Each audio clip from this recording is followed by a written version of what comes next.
Friends, we have with us J Raghunath ji, senior vice president Reliance Industries Limited. Raghunath ji, आपका हार्दिक स्वागत है. ગુજરાતીમાં બોલશો કે હિન્દીમાં? ગુજરાતીમાં. તો ટેક્સટાઇલ ઇન્ડસ્ટ્રીનું સુરતનું ભાવિ, સુરતમાં જે રીતના વિકાસ થઈ રહ્યો છે, સુરતમાં જે એન્ટરપ્રેનર્સ જે રીતે આગળ આવી રહ્યા છે, નવા નવા રિસર્ચ સેન્ટર્સ, ટેક્સટાઇલ પાર્ક, તો સુરત અને સાઉથ ગુજરાતની અંદર ટેક્સટાઇલ ઉદ્યોગની તકો કેટલી છે અને શું ક્યાં ખૂટે છે, અને ખૂટે છે તો એના કઈ રીતે ભરપાઈ કરી શકાય એ વિષય પર આપણે ચર્ચા કરીશું. Thank you, Nikhil bhai. Thank you, all the chamber office bearers. Surat વિશે on textile કેવું હોય ને, it's like starting a chapter which will go endlessly. એટલે અખંડ પાઠ થઈ શકે. અને મારા હિસાબે તમને જસ્ટ એક નાનું ઇન્સિડન્ટ કહું છું કે ઇન 1981માં મેં મારું MBA કર્યું હતું અને સુરતમાં ગરવારે નાયલોન્સમાં મેં સમર ટ્રેનિંગ કરેલી. એટલે મારો એન્યુઅલ પ્રોજેક્ટ ત્યાં કરેલો. અને એન્યુઅલ પ્રોજેક્ટ વખતે 1981ની વાત કરું છું કે સબ્જેક્ટ જે હતો એ મને જે આપવામાં આવેલું કે વોટ ઇઝ ધી કન્ઝમ્પશન, એટલે consumption of polyester filament yarn કેટલું હશે સુરતમાં આગલા 3 વર્ષોમાં. ટેન્ડન્સી ઓફ ત્યારે નાયલોનનું વર્ચસ્વ હતું. એટલે એમ કહે છે કે નાયલોનના જે વીવર્સ હતા એ લોકો પોલિએસ્ટર પર શિફ્ટ કરવાની એ લોકોની ટેન્ડન્સી શું હશે અને કરંટ કન્ઝમ્પશન કેટલું છે, એટલે ગ્રોથ રેટ. અને તમને કહું છું કે મેં જે સર્વે કર્યો હતો એઝ એન MBA સ્ટુડન્ટ મેં કર્યો હતો ત્યારે લગભગ 100 ઘર મેં ઇન્ટરવ્યૂ કર્યા હતા.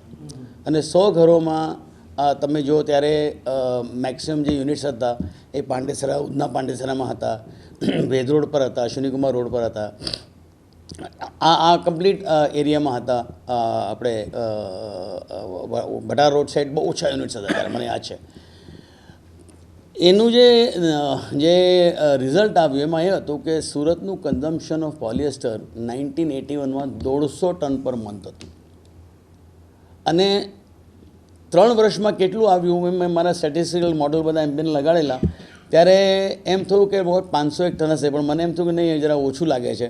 એટલે મેં થોડું એમાં I would say I added sum more positives અને એ હિસાબે એ જે કન્ઝમ્પશન આવ્યું લગભગ 750 ટન પર આવ્યું. અને નાયલોન વીવર્સની બધી ટેન્ડન્સી તો બધાને રસ હતો કે હા અમારે પોલિએસ્ટરમાં જવું છે, we need a cheaper alternative. અને અમને સપ્લાયમાં ત્યારે બહુ જ મારામારી હતી. એટલે they wanted a cheaper alternative and they wanted a cheaper product but at the same time performing product.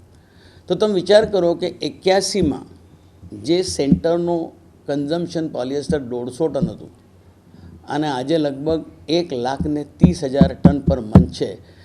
તો આપણે સમજી શકીએ કે ગ્રોથ આ ઇન્ડસ્ટ્રીની છે કે નથી, ફ્યુચર છે કે નથી. I think there is a fantastic future. અને સુરત એ આજે ગુજરાત કે ઇન્ડિયાનું હબ નથી, એ આખા વિશ્વનું હબ છે. The entire world is looking at Surat. આ તમે જે કહ્યું કે ભાઈ yarn expo or any exhibition, મેં હમણાં સાંભળ્યું તમારું વીવનેટ એક્ઝિબિશન બી બહુ સક્સેસફુલ ગયું હતું અને માય કોમ્પ્લિમેન્ટ્સ ટુ ઇટ. પણ એ શાના માટે થઈ રહ્યું છે? બિકોઝ લોકોને એક વસ્તુ છે કે યસ, હવે અહીંયા આ એક સેન્ટરમાં there is a lot of talent pool available, lot of entrepreneurship available for moving and keeping pace with the world.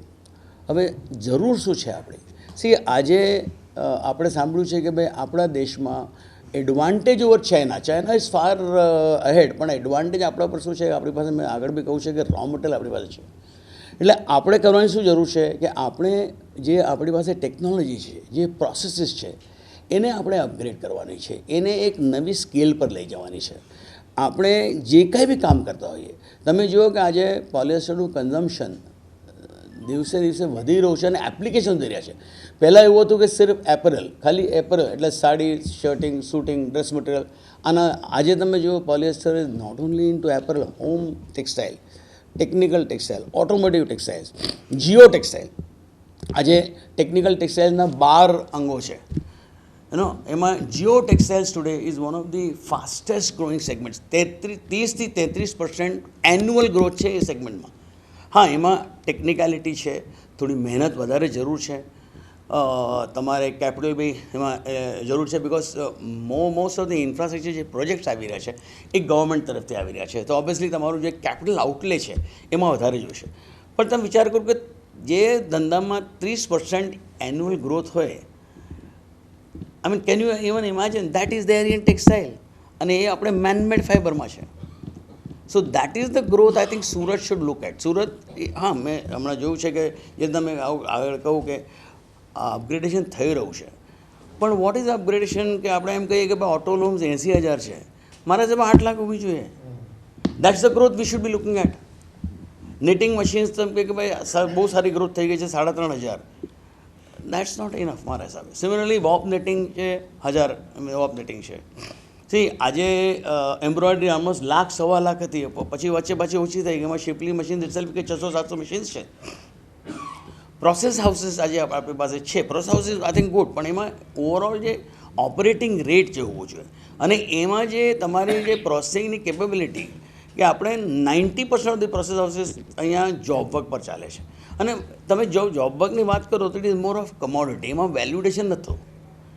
કામ હવે દરેક સ્ટેજે આપણે વેલ્યુએડેશનનું વિચારવાનું છે, અને એમાં ઘણું વેલ્યુએડેશન છે. આજે પોલિએસ્ટરમાં એટલું બધું ઇનોવેશન થઈ રહ્યું છે કે આપણે આગળ બી આપણે સાંભળ્યું છે કે ભાઈ we are not here to compete with any other fibre, but we can complement, which means we can add value. આજે જે રીતના કોટલુક કરીને અમારો એક પ્રોડક્ટ છે, that is actually replacing cotton or at least complementing cotton.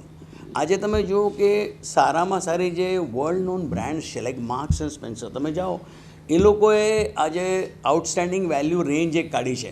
એમાં એ લોકો 3 શર્ટના સેટ આપે છે તમને લગભગ મારા હિસાબે 3,500 રૂપિયામાં, 4,000 રૂપિયામાં. એક જમાનામાં એ 1,500 રૂપિયામાં હતા.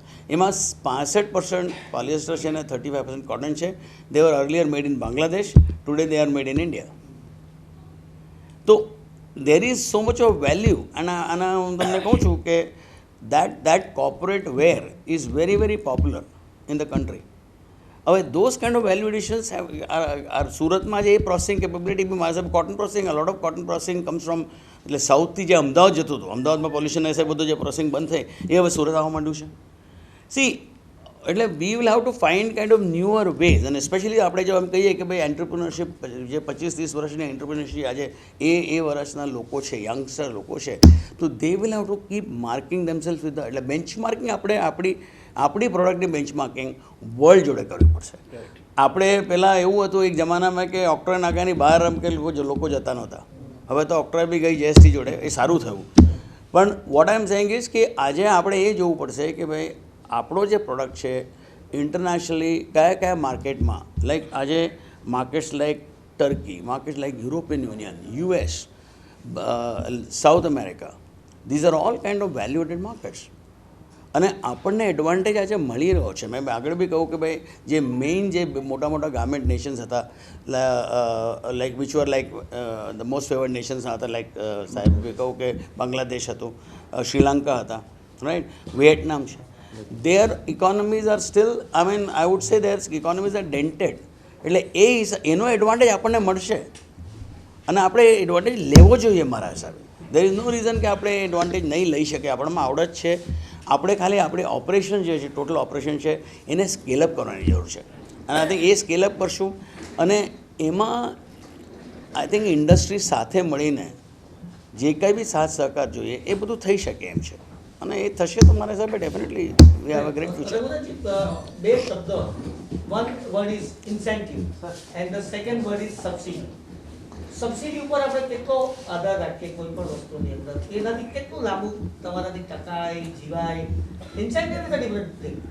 આ બંને શબ્દને ડિફાઇન કરીને તમે શું વધારે સારું થાય? ના, see subsidy basically like a reservation. So subsidy is, મારા હિસાબે I don't link subsidy with actually real quality or real performance, because subsidy is like a protection. આજે આપણે એવું છે કે if you have to compete with the world, we cannot think of protection all the time. But yes, India certainly like આપણે આજે જે રીતના for example આપણે કે પેલા આપણે દર્શનાબેને કહ્યું ને કે દેશ પ્રેમ અને દેશદ્રોહ, એ આપણે આઈડેન્ટિફાય કરવાની છે, એ જોવાનું છે આપણે કે what is impacting our industry. આજે જે રીતના ઇમ્પોર્ટ છે, if that import is hurting India, certainly the government has to kind of look at it. કે આપણે જે આપણી ઇન્ડસ્ટ્રીને આપણે ઇન્ડસ્ટ્રીમાં કેપેબિલિટી છે અને અને એ સ્કેલઅપ ઓપરેશન કરવાની જો કેપેબિલિટી હોય તો પછી obviously that I think instead of subsidy there that's where the incentive come. Because incentive જે વર્ડ છે ને, incentive is a positive word. It has a positive connotation. Subsidy, I think, is something like it makes you static. જેટલા તમે incentive આપશો તેટલું શું છે કે તમારી પાસે એક ધગશ છે કે આગળ હું વધું, આગળ કેટલું કરી શકું. જો તમે સ્કેલઅપ ઓપરેશનની વાત કરશો ને, એ ઇન્સેન્ટિવ છે હશે, એ મારા હિસાબે સબસિડીથી નહીં થાય.